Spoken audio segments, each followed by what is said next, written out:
Buenos Aires, capitale de l'Argentine. Avec ses airs de Paris, de Madrid, de Londres ou même de Moscou, elle est certainement la plus européenne des métropoles d'Amérique latine. La moitié de la population argentine est d'origine italienne, seulement le 30% espagnol.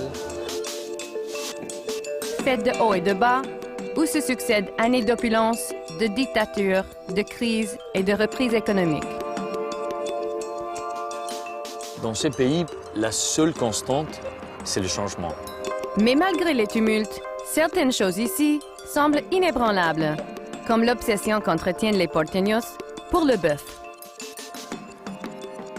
Lo principal de la dieta del argentino es la carne. El argentino sin la carne no puede vivir, así que... Épicurienne, Buenos Aires prend donc le temps de bien manger et de profiter de la vie. Et même si cette nostalgie, si étroitement liée au tango, teinte un peu la ville, ses habitants vivent au présent. C'est qu'ils savent bien que l'avenir est somme toute plutôt imprévisible.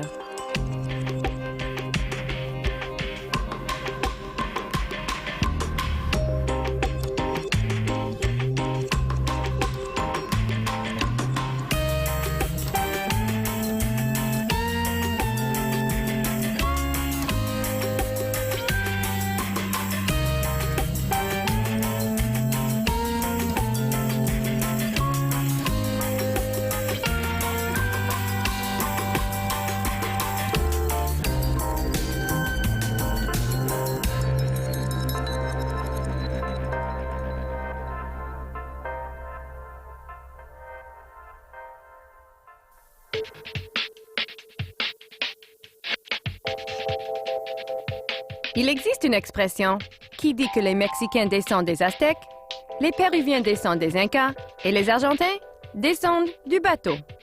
En 1853, après l'institutionnalisation du pays, la Constitution de l'Argentine établissait dans son article 25 qu'il fallait encourager l'immigration de toute personne partout dans le monde qui voudrait bien travailler la terre ici en Argentine. Alors, cet appel a été connu en Europe, surtout. Mais les gens qui sont venus n'étaient pas ce que le gouvernement de l'Argentine attendait à l'époque. L'appel a touché plutôt les gens les plus pauvres. Alors, ils sont arrivés ici, à ce port-là, qui était le port naturel à l'époque, le port de la Boca. Qu'est-ce qui les a attirés? Tout d'abord, les possibilités de ne pas être taxés lors de l'achat des terrains ici, pour travailler. Ne pas être taxés si on venait monter des industries. Bon, c'est ce que pensait plutôt le gouvernement argentin. Mais les gens de là-bas étaient des gens très pauvres. Alors, ils sont venus ici pour vraiment ouvrir leur futur à les générations qui allaient les suivre. Mais il y a eu un problème. Quand ils sont arrivés ici, ils n'ont pas trouvé de terre à acheter parce que tout était déjà entre les mains des familles les plus puissantes de l'Argentine. C'était des gens qui n'avaient pas de métier au-delà des travaux de la terre, par exemple. Et alors, ils ont dû se recycler et travailler des maçons, faire du petit commerce et faire des petits travaux dans les ports, avec les matelots à chaque fois que les bateaux arrivaient ici. Il y a 3 ports ici à Buenos Aires. Oui, le premier port naturel a été celui-ci, le port de la Boca. Mais ça ne permettait pas l'entrée des gros bateaux. Alors, on a construit vers la fin des années 1890, le Puerto Madero. On a construit 4 bassins, mais fermés. Une vingtaine d'années plus tard, on a été obligé d'encore construire le nouveau port, le Puerto Nuevo, qui est ouvert carrément sur la rivière. C'est le port qui est devenu le symbole de l'importation des manufactures et des produits des pays asiatiques. La moitié de la population argentine est d'origine italienne, seulement 30% espagnol. Alors, comment l'immigration italienne a affecté la région de la Boca? C'était très fort du côté idéologique, parce que la plupart des Italiens qui étaient venus ici, des Génois, c'était des gens qui avaient des idéaux libéraux. En 1884, il y a eu un conflit des ouvriers italiens avec une société qui faisait du commerce ici. Alors, ils ont déclaré une grève. Et tout de suite, complètement fâchés, ils se sont réunis pour déclarer par écrit l'indépendance de ce quartier-là, de l'Avocat, et ils l'ont appelé la République indépendante de l'Avocat. Mais avec une population qui est passée de 400 000 à 1,5 million d'habitants en 40 ans, il n'y a pas que les Italiens qui ont enrichi la ville sur le plan culturel. Tu sais, Heidi, c'est ici même, où les matelots anglais ont introduit le foot en Argentine. Quand ils faisaient un petit repos, ils commençaient à jouer au ballon ici. Et les gens du quartier regardaient ça. C'était un sport absolument inconnu en Argentine. Mais ça a pris chez les gens. Alors c'est comme ça que le foot s'est intégré aux mœurs du quartier. Et voilà pourquoi aussi les premiers clubs de foot qu'on a fondés ici portent des noms anglais. Mais si la majorité des immigrants étaient italiens, pourquoi la langue italienne n'est pas parlée ici? Pourquoi c'est l'espagnol? Vraiment, notre langue espagnole à nous ici en Argentine est parsemée d'expressions et de mots italiens. Parce que nous parlons ici en Argentine l'espagnol avec un accent italien, non pas comme le reste de l'Amérique latine. Mais l'influence italienne, nous sommes tous des Rital dans l'âme. Alors, regarde ça, par exemple. Regarde les couleurs de cette façade-là. Regarde la structure en tôle ondulée de ces bâtiments-là et en bois. Ça, c'est très italien. C'était génois. Ce sont eux qui ont eu cette idée, avec des matériaux qui n'étaient pas très coûteux, pas très chers, de faire ce genre de bâtiments-là. Et la couleur, tellement diverse sur la même façade, est due à une chose très sympathique. Les gens n'avaient pas de l'argent pour peindre la façade tout entière. Alors, ils demandaient au capitaine de bateau sur le port de leur offrir le reste de peinture après avoir fait la peinture dans le bateau. Mais alors, parfois c'était 2 litres, 20 litres, 100 litres. Alors, ça a permis de peindre comme ça des couleurs différentes chaque façade. Petit village multicolore. C'est un village multicolore. La ville n'est peut-être pas ouverte sur le fleuve, mais cela n'enlève rien au cachet particulier qui la caractérise. C'est que ces nombreuses vagues d'immigration européenne, toutes arrivées par le port, ont beaucoup influencé la façon dont Buenos Aires s'est construite. On a continué à construire des quartiers vraiment éloignés de la rive, du Rio de la Plata. Il y avait une sensation assez bizarre pour quelqu'un de Buenos Aires qui regardait la rivière. Quand on parle de rivière, on parle de 2 rives. Mais ici, on ne voit pas l'autre rive. Il y a 32 kilomètres qui nous séparent de l'Uruguay, aujourd'hui, la ville de Colonia. C'est la rivière la plus large au monde. On disait la grande mer à l'eau douce, le Rio de la Plata. Mais finalement, on a construit l'aéroport presque collé à la rivière. On a construit le Puerto Madero en éloignant la rivière de la ville. Et finalement, la rivière, on ne la voit plus. On ne se sert pas ni pour le paysage, ni pour les promenades. On est complètement éloigné de la rive. Voilà pourquoi, en 1939, Le Corbusier, l'architecte français, avait proposé un projet pour gagner du terrain sur la rivière et créer des centres administratifs là, face à la place de Mai. Et à ce moment-là, il a parlé. Il faut finir avec cette histoire que la ville de Buenos Aires donne le dos à la rivière, au Rio de la Plata.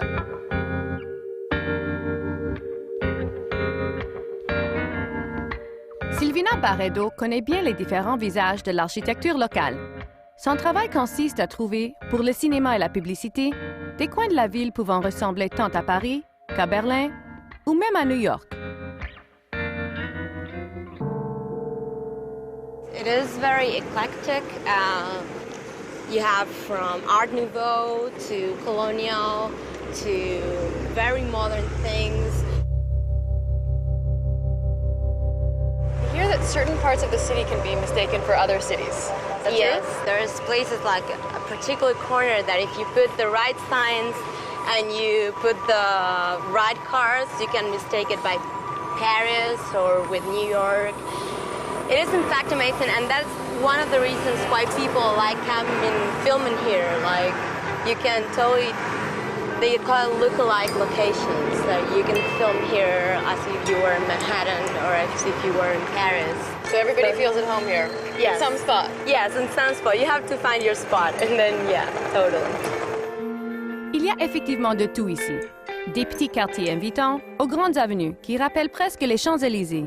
It's a really nice thing to look at the Avenida de Mayo because it really reflects that eclectic look in the city.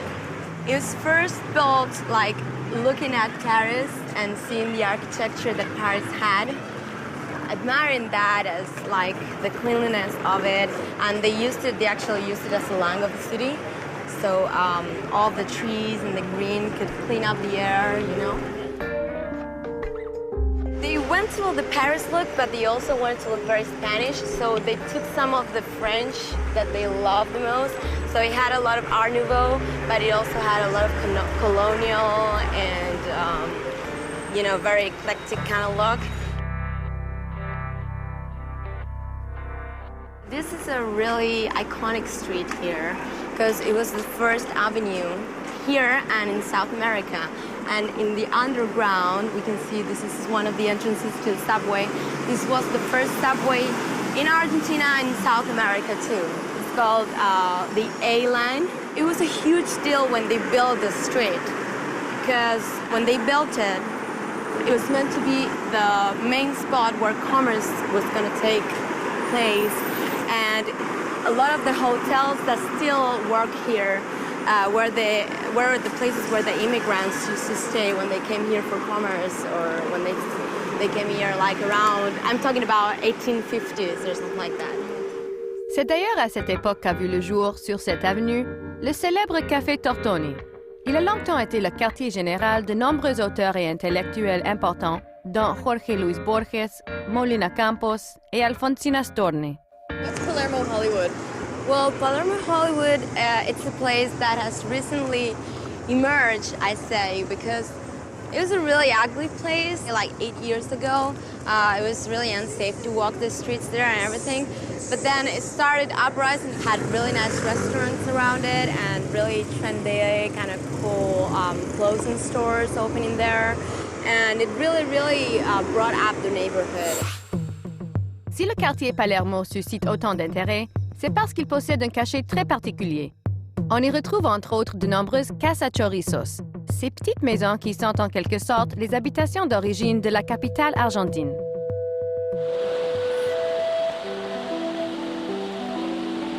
Ces maisons-là sont arrivées à Buenos Aires, non seulement par les Espagnols, mais aussi par les Italiens, partout, on va dire partout. Tous les immigrés qui ont pu venir s'installer à Buenos Aires.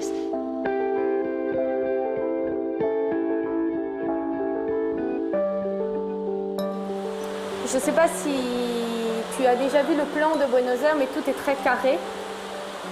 Parce qu'en fait, c'est une ville qui a été conçue, on va dire, par les conquistadores, les Espagnols. Et quand ils sont arrivés à Buenos Aires, ils avaient déjà le plan dans la main. Donc ils se sont directement installés avec leur plan carré directement sur la ville. Donc tous les terrains font 8,66 de large. Ça ne donne pas beaucoup de lumière à ces maisons. Donc c'est pour ça que on va dire la typologie qui s'est le plus développée, c'est celle avec un patio, pour regagner de la lumière à l'intérieur de la parcelle, on va dire. Si Céline Mignot m'a donné rendez-vous dans ce musée, c'est parce qu'il l'a justement dans une de ses casas chorizos. Mais contrairement à plusieurs autres aujourd'hui transformées, ici l'endroit a conservé les divisions d'origine. Chorizo, ça veut dire saucisse. Les saucisses, vous savez, elles viennent toutes avec des fils. Donc c'est comme une enfilade, les unes derrière les autres. Ici, en fait, il y a l'enfilade des pièces les unes derrière les autres. Et c'est tout allongé. Pourquoi c'est tout allongé? Parce que le terrain, ils ont décidé de le couper en deux, de laisser la moitié au patio pour le puits de lumière et l'autre moitié pour les chambres.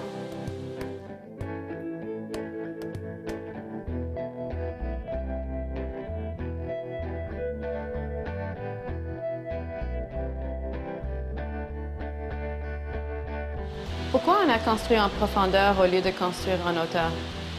Je pense que ça a à voir avec l'époque à laquelle on était, c'est-à-dire que c'était le début du XXe siècle, que la main-d'œuvre était la main-d'œuvre qui venait d'Italie et d'Espagne, et ils ont construit quelque chose qui ressemblait à ce qu'ils connaissaient de leur pays d'origine. Céline me propose ensuite d'aller visiter une autre casa chorizo, plus représentative de ce que sont devenues ces maisons aujourd'hui. En général, les gens transforment ces maisons d'une certaine manière parce que les casas de chorizo d'époque n'ont pas le confort que les personnes aujourd'hui ont besoin. Là, vous voyez bien que le patio avant, c'était toute cette surface-là en comptant la galerie. Et vous pouvez voir la circulation intérieure en passant d'une pièce à l'autre et la circulation extérieure qui était sous la galerie, qui était couverte mais extérieure. Ce qui est important de parler d'ici, c'est que c'est le fond de jardin et qu'à l'époque, c'était vraiment le lieu de vie privé des habitants de la Casa de Chorizo et c'était là où se passait le plus de choses. C'était comme une pièce en plus, comme le patio. Le patio et le jardin étaient deux pièces très importantes parce qu'à Buenos Aires, on peut vivre 6 mois de l'année à l'extérieur, qu'il peut faire très chaud et que les gens vraiment l'utilisent beaucoup. Moi, en tant qu'étrangère, quand je passe dans les rues de Buenos Aires, ça me fait mal au cœur parce qu'ils détruisent des casas de chorizo anciennes pour faire des immeubles modernes. Il y a le côté aussi investissement immobilier, on va dire. Aujourd'hui, la densité de Buenos Aires a tendance à aller vers le haut et non pas de s'étendre. Comme dans toute métropole d'envergure, la transformation de Buenos Aires ne se fait pas sans problème. Mais certains éléments de l'héritage européen sont mieux ancrés que d'autres. Tu as la convivialité italienne, tu as le bon esprit, tu vois, latin, les gens aiment la vie.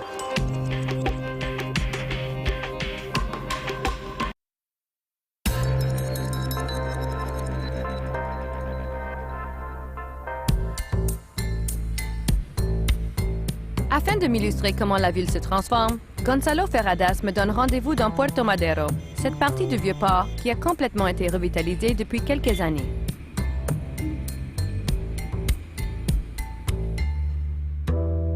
C'était un port très industriel et un jour, des gens ont dit on va faire une chose très sympa. Alors tout ce qu'on voit maintenant, c'est très nouveau et il y a beaucoup de restaurants très à la mode, très cool. Et aussi, il y a des entreprises qui viennent ici parce que c'est un endroit sympa, c'est près du fleuve. Mais ce qu'on voit maintenant, c'est pas le Buenos Aires d'il y a 50 ans. Quand le port, c'était un endroit industriel pour travailler et c'était pas à la mode. Et même la fleuve que tu vois là, elle n'était pas très propre parce que c'était l'entrée de tous les bateaux avec tous les marchandises et tout ça.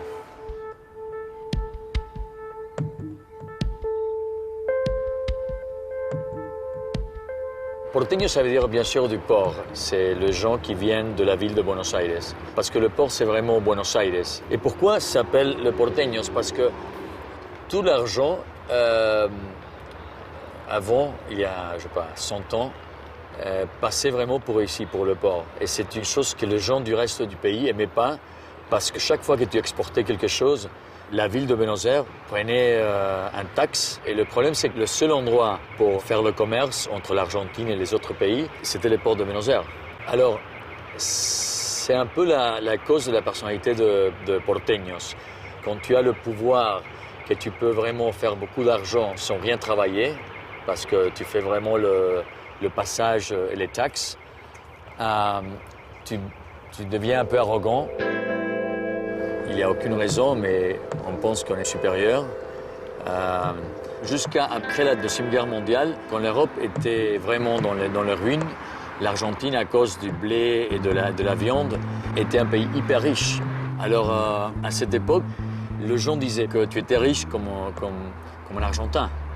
Alors, les gens étaient très sûrs d'eux-mêmes, tu vois. On a une super ville, on a une économie puissante, on a tout ici. C'est le futur du monde. C'est un peu comme le Brésil maintenant. Le Brésil, c'est un pays qui explose maintenant. Ah oui, on a une personnalité un peu sûre de nous-mêmes.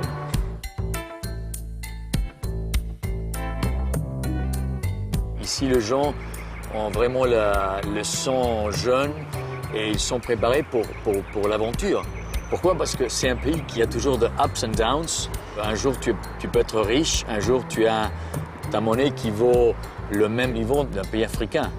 Alors, tu es habitué à ça. Dans ces pays, la seule constante, c'est le changement. Mais je pense que l'Argentine, c'est comme un adolescent. Là. On a une période où on est très inestable et ça prend beaucoup de temps pour un pays de vraiment avoir la stabilité.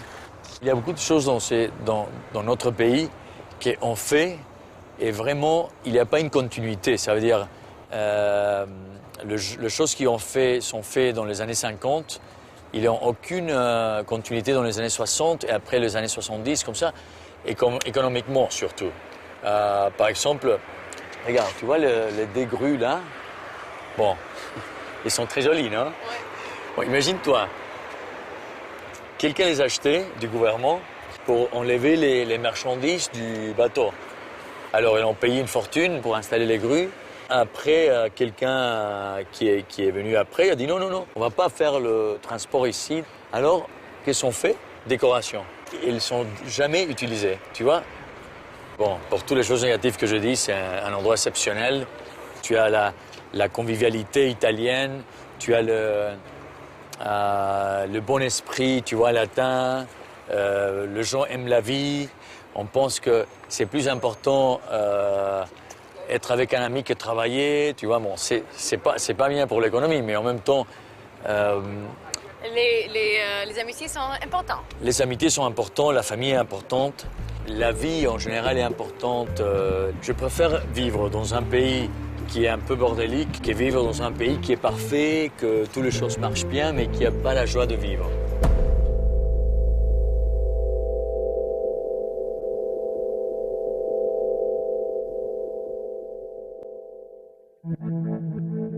Une des épreuves marquantes auxquelles fait allusion Gonzalo, c'est la crise économique majeure que traversa l'Argentine en 2001. Au-delà de tous les déboires, ce fut une occasion pour les porteños de mettre en œuvre toute la détermination qui les caractérise. Sébastien Grenier en sait quelque chose, lui qui travaille avec la Centrale des travailleurs de l'Argentine, un regroupement de plus de 2 200 000 personnes. Il me donne rendez-vous sur le terrain d'une de ces entreprises récupérées. Qu'est-ce qui s'est passé en 2001? En 2001, il y a eu une crise économique très importante en Argentine. Dans les années 90, il y a eu beaucoup de fermetures d'usines, ce qui a augmenté énormément le taux de chômage en Argentine, donc aussi la pauvreté. La reprise d'usines fut un véritable mouvement ici. Qu'est-ce qui s'est passé au juste? Les gens qui se sont retrouvés sans emploi en plein milieu d'une crise économique ont vu que certains patrons laissaient les usines sans fonctionner, donc ont décidé d'occuper les usines pour continuer à faire fonctionner les usines et puis pouvoir garder leurs emplois, en fait. C'était une des façons pour sortir de la crise. On estime qu'entre 8 000 et 10 000 emplois ont ainsi été sauvés à l'époque. Mais les coopératives d'autogestion ont continué de gagner en popularité et ce nombre n'a cessé d'augmenter depuis. C'est assez unique. Lorsque des fermetures d'usines, les ouvriers retournent chez eux, un peu la tête basse. Ici, on choisit de dire non, on veut garder nos emplois, c'est une chose importante pour nous et c'est nécessaire. Donc la récupération d'usines devient une nécessité pour eux de pouvoir conserver leurs emplois. Mario, comment estás?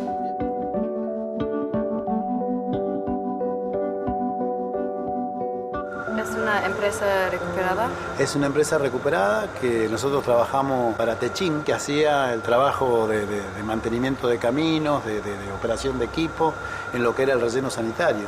La mayoría de los trabajadores tenían alrededor de 20, 25 años. En el caso mío particular, yo hacía 18 años que trabajaba en la empresa y nos quedábamos sin trabajo. Y creo que, 6 años, 7 años, en algunos casos 10 años, en otros, porque fue antes de la crisis del 2001, quedó demostrado que en realidad es posible y que cualquier fábrica puede funcionar sin un patrón, pero ninguna fábrica puede funcionar sin obrero.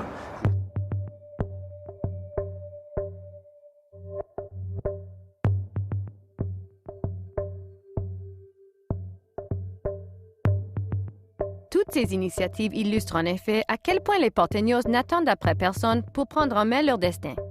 Les employés de cette ancienne fabrique de souliers Adidas, où Sébastien m'amène, avaient tout le savoir-faire nécessaire pour poursuivre leurs activités de façon autonome. Lo que sabemos hacer, lo que nos enseñaron, el modelo lo que nos enseñó era hacer calzado y vivimos de esto, producimos calzado.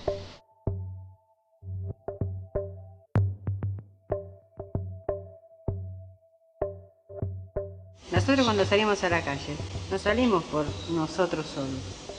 Eran 6 plantas más de Gatigue que bajaban las persianas.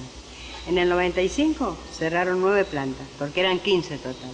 ¿Y cuántos trabajadores fueron afectados? Estábamos hablando. Bueno, trabajadores seríamos 8.000 entre las 15, sin contar las familias. Que era muy grosso, muy grosso. Les coopératives du genre n'ont cessé de se multiplier depuis la crise, au point de devenir une réalité bien ancrée dans le paysage de la ville. Mais le gouvernement tarde encore à supporter ces initiatives.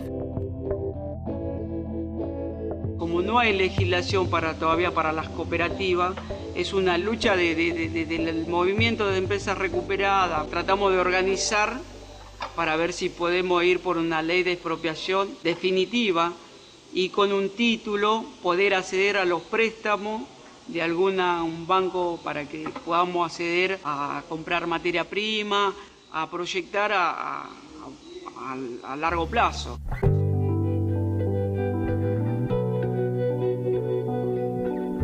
La problématique des matières premières est tout à fait différente pour Eloisa Cartonera, une coopérative de travail très colorée, née elle aussi suite à la crise de 2001.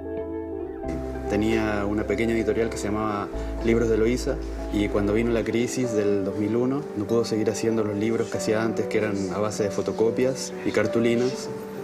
Entonces pensaron, bueno, ¿cómo hacemos para seguir editando libros? Y ahí es donde aparece la idea de hacerlo con cartón, que es un material barato, que está en todas partes, y de paso reciclarlo.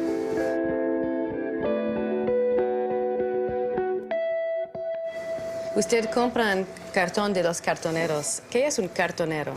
Bueno, un cartonero es el nombre coloquial con el que se conoce a los colectores o recolectores urbanos.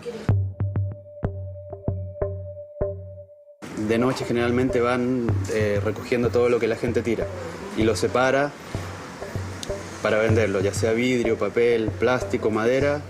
Ellos lo hacen como un trabajo en la calle directamente y de manera informal. Es un trabajo muy mal pagado, ellos tienen que recoger mucha cantidad para que sea una ganancia, ¿no? Pero nosotros, como nos dedicamos a esto, compramos el cartón y hay algunos que ya saben que les conviene venderlo acá, que en vez de los otros lugares que les van a pagar un poco menos. Y de esa manera también podemos establecer una relación con ellos, los hemos conocido, hay algunos cartoneros que han trabajado acá y de esa manera tratamos de gratificar un poco más su trabajo, que es muy duro y muy mal pagado. Es como algo muy de la idiosincrasia argentina, el hecho de afrontar las crisis, las adversidades con creatividad. Mais que les temps soient difficiles ou que le vent souffle dans la bonne direction, les porteños ne ratent pas une occasion de consulter leur psy. In fact, if you mention that you have never been in psychoanalysis and that you don't know what it is, probably there are people going to wonder what's wrong with you.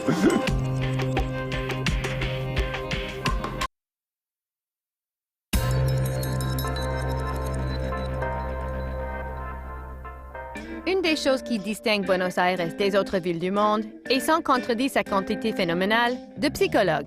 La ville compte en effet plus de 30 000 psychologues, sans compter les innombrables psychothérapeutes. They say that Buenos Aires is the international capital of psychotherapy.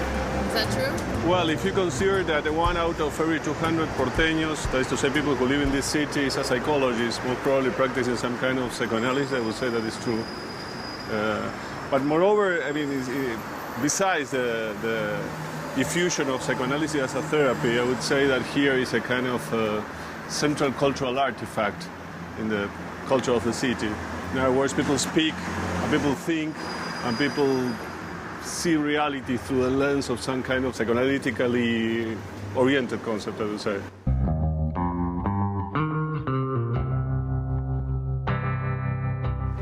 But it's something that is not taboo. No, not at all. People are very open with it. Absolutely, absolutely. In fact, if you are in a kind of a social gathering, I would say middle-class social gathering, and you mention that you have never been in psychoanalysis and that you don't know what it is, probably there are people going to wonder what's wrong with you. Do psychologists have their own psychologists? Of course, yeah. in general, all this part of how the market is expanded, because all psychologists and psychotherapists are in therapy themselves, so that's what it is. Cette partie du quartier Palermo que Mariano me fait voir possède la plus haute concentration de psychologues de la ville, ce qui lui a jadis mérité le surnom de Villa Freud. I remember one time my grandmother used to live in one of these blocks, and I was taking a cab to visit her like at 3 o'clock in the afternoon, and the cab driver started by asking me whether I was going to the shrink or coming from the shrink, because, you know, at 3 o'clock in the afternoon in this area there's nothing else I could be doing. So it's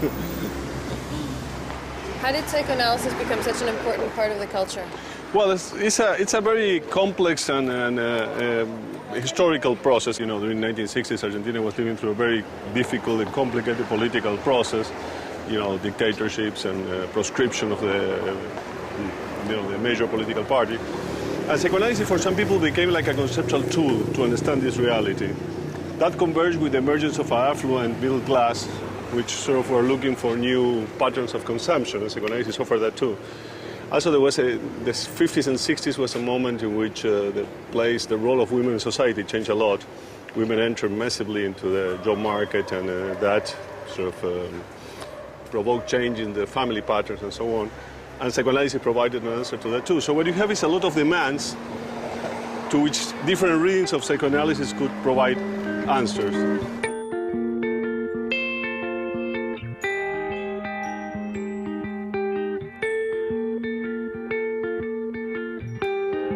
You know, it's interesting because Porteños, I think they are not aware at all how unique this interest in psychoanalysis is. In fact, you know, when I started working on this topic, it was like over 20 years ago. Of course, I myself was in analysis when I was younger, but one of my surprises was that there had been no books, no scholarly work on precisely on that, on the interest of psychoanalysis and on the importance of psychoanalysis in Buenos Aires. And that in itself is revealing, because that shows to what extent for people here it's so natural, so naturalized, that they don't think that it's a problem, they don't think that there is something worth looking at. Are Porteños open people in general? Do they discuss their problems in public? I guess so, yeah. I think that the fact that so many people go to a psychoanalyst, so many people know people who go to a psychoanalyst, and how many people did go to a psychoanalyst, sort of shape some kind of way in which they relate to each other, in which they talk about reality. So probably you find that, definitely. If you look at popular magazines, it's all the time. If you look at the speeches of the politicians, you find that all the time, you know. Because after the dictatorship in 1994, 95, you know, the general who was by then the army chief of staff came out in a TV show completely unannounced. Nobody expected him, and he was, even the host of the TV show was totally surprised. And he apologized to society for the crimes committed by the force now under his command. He wasn't the commander during the dictatorship. What is fascinating is the language he used, because he started talking about the need of working through the process of mourning for the disappear and the traumas that could cause. I mean, he really was talking in psychoanalytic terms. So what it says, or what it shows me, is that whoever wrote the speech for him, I don't think he was smart enough to write such a speech, knew that if he wanted to really reach a certain audience, a certain target audience, you have to talk in that language, because he could have talked also about God and about reconciliation and about fatherland, but he didn't. He talked about this. And that shows that, you know, there is an awareness, even in the army, you know, that is a language to speak.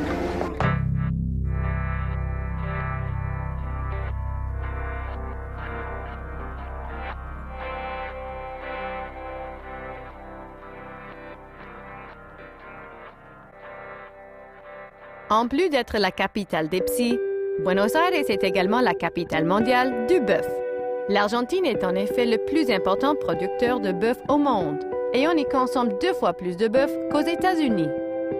Generalmente nuestro país es uno de los países que tiene mucho consumo de carne, y lo cual a veces incluso dicen que es perjudicial el tema de salud, ¿no? Porque se consume mucha más carne que en otros lugares, ¿no?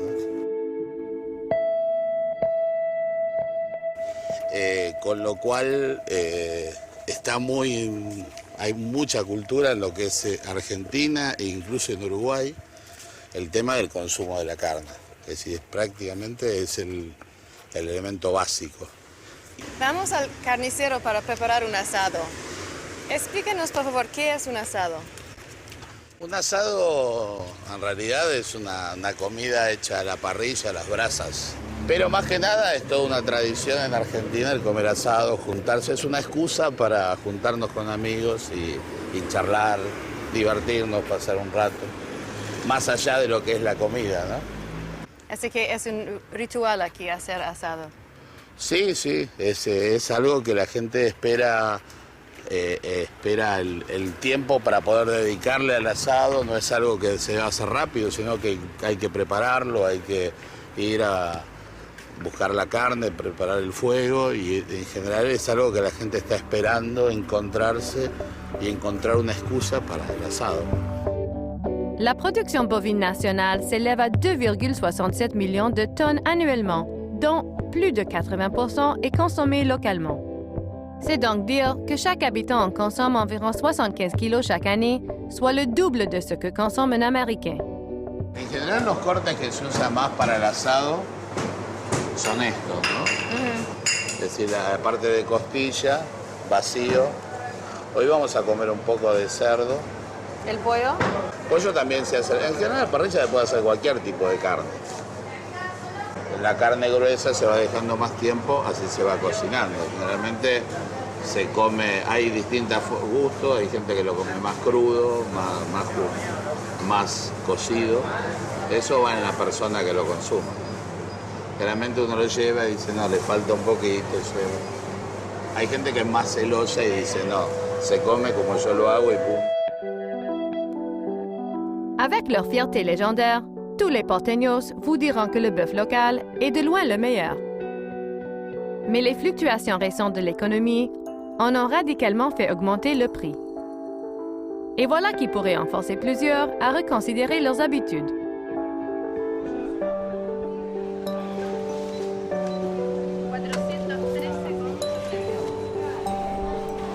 Subió el precio de la carne. Los criadores empezaron a cultivar la soja.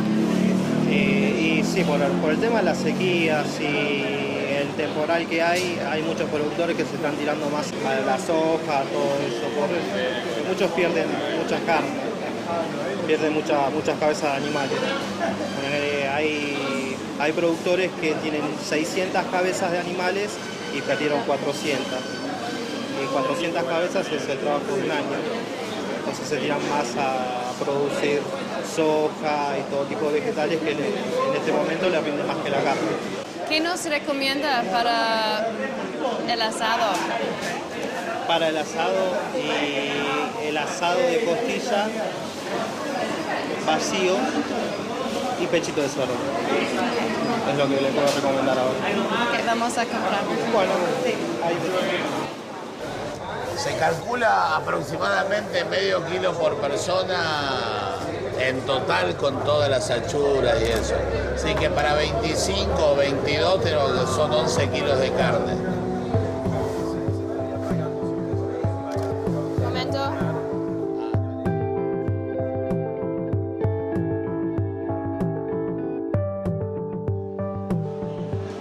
El argentino sin la carne no puede vivir, así que lo principal de la dieta del argentino es la carne. Bueno. Chao chicos. Chao. Hasta luego, gracias. En arrivant chez Guillermo, force est d'admettre que le boucher a raison. La quantité de viande qu'on a achetée pour l'assado du dimanche est impressionnante. Mais au-delà de toutes ces considérations carnivores, ce qui frappe encore plus la végétarienne en moi, c'est la convivialité dans laquelle se fait ce rituel.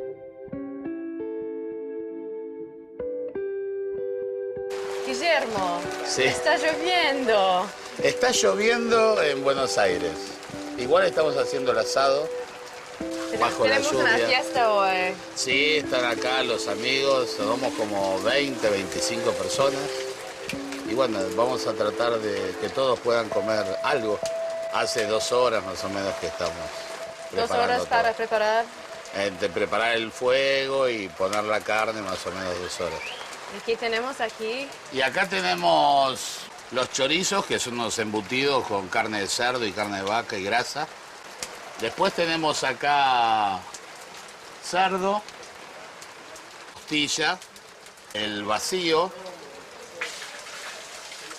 Esto es lomo, es una exquisitez, digamos, muy caro que hoy, por llover nada más lo comemos.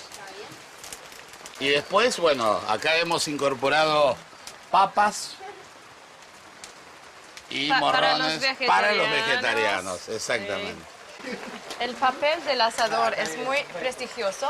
Es un rol importante, riesgoso, porque uno tiene el riesgo de que salga mal la comida y que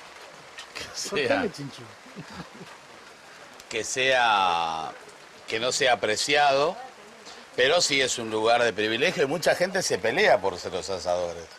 Hay gente que intenta ocupar el rol del asador. Sí, es una tradición que el asador, los que están alrededor del asador compartan el chincholín. Vamos a ver si está bueno. Está muy bueno.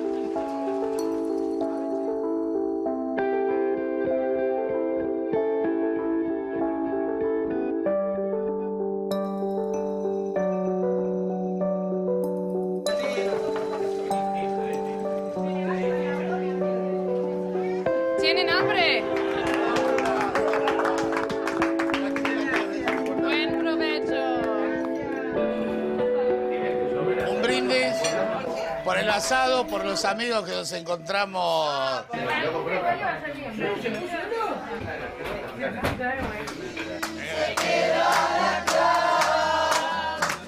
La entrañable transparencia de tu querida presencia, comandante Che Guevara.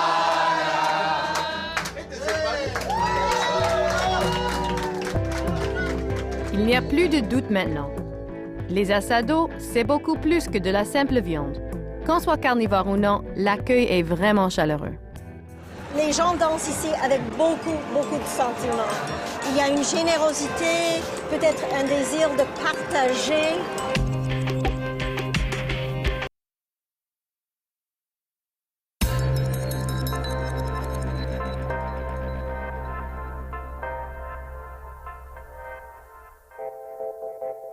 Ce n'est pas pour rien que c'est le tango qui nous vient d'abord en tête quand on évoque Buenos Aires. Né au début du 20e siècle dans les bordels du port, le tango résume à lui seul l'essence de la culture argentine. Les gens dansent ici avec beaucoup de sentiments. Il y a une générosité, peut-être un désir de partager plus.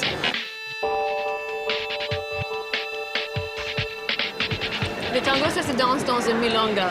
C'est quoi exactement une milonga? Une milonga, c'est une salle qui se convertit en soirée dansante. Et les gens vont selon, oui ou non, ils aiment l'organisation de la chose. Où est-ce que le tango a commencé? Le tango a commencé aux deux rives del Rio de la Plata, c'est-à-dire à Buenos Aires et à Montevideo. C'est une danse qui est un mélange de cultures, à partir des esclaves africains jusqu'aux immigrants italiens, surtout des Napolitains avec leurs chansons sentimentales. Et les Espagnols, les Français, ils avaient apporté des instruments de musique avec eux. Évidemment, ceux qui pouvaient apporter à la main, c'est-à-dire violon, flûte, guitare.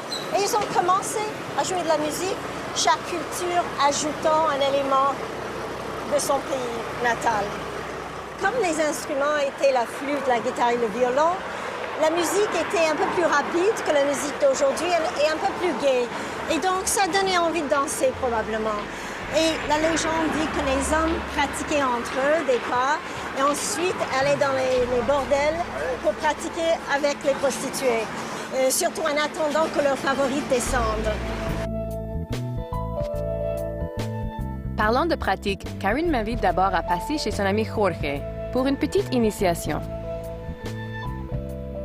Bienvenida. Entonces, Gracias. vamos a tratar de contar primero cuáles son las características que tiene el tango que lo diferencian de cualquier otra danza. El tango no es una danza habitual.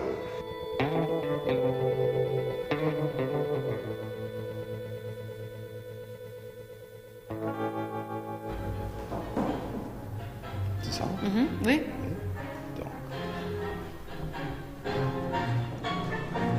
Mas.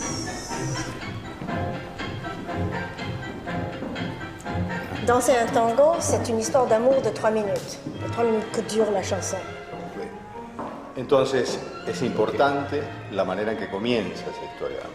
El abrazo no es simplemente me abracé a un hombre y comencé a bailar, sino que hay una pequeña ceremonia en ese abrazo, que dura segundos, pero existe. Il y a beaucoup de jeux de séduction dans le tango. Est-ce que ça ressemble au rapport homme-femme ici? Est-ce que les hommes sont très séducteurs? Les hommes ici sont archi-séducteurs et ils sont adorables. Mais, comme tu as dit, c'est un jeu.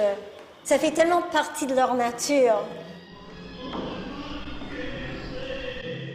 Le tango est très sensuel et mélancolique. Est-ce que ça décrit bien les porteños? Je trouve qu'il y a une certaine tristesse ou nostalgie.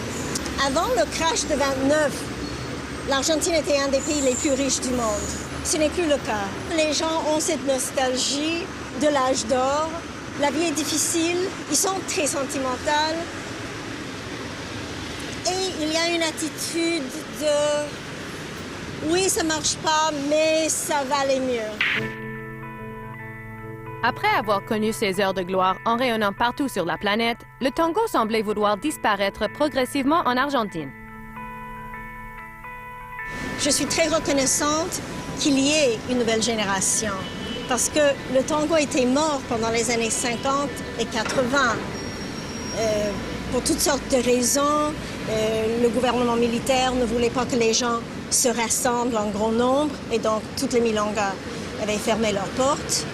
Et surtout, le gouvernement, juste avant, le gouvernement de Perón, préconisait la musique argentine à la radio. Et le gouvernement militaire, quand ils ont pris le pouvoir, pour faire l'opposé, ils ont limité le tango ou la musique moderne argentine pour donner une plus grande place à la musique étrangère. Donc, en 30 ans, pratiquement, il n'y avait pas de tango.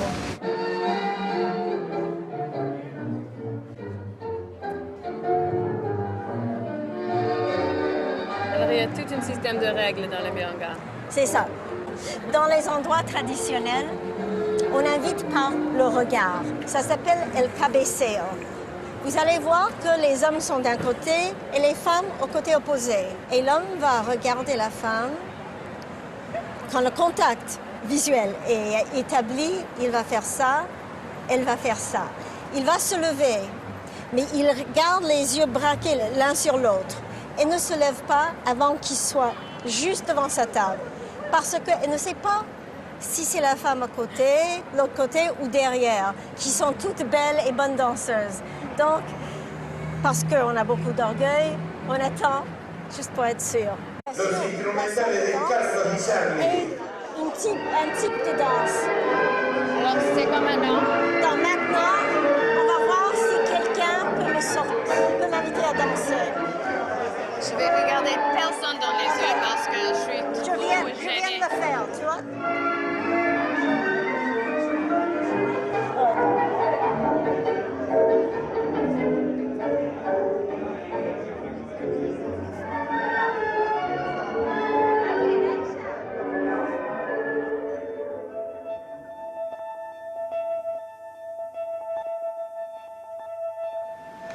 Alors, où tu nous as amenés, c'est très local. Traditionnel, traditionnel.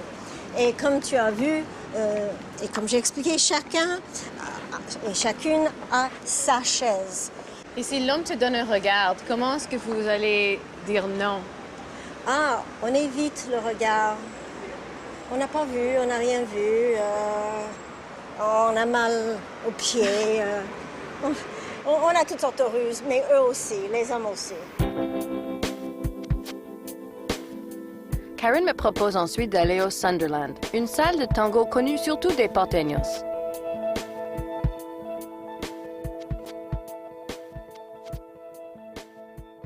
¿Es tu primera vez bailando tango? Sí.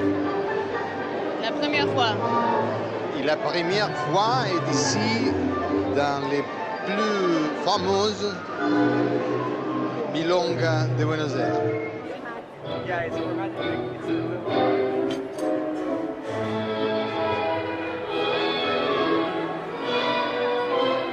Ce n'est pas du tout comme ça que j'imaginais l'univers du tango.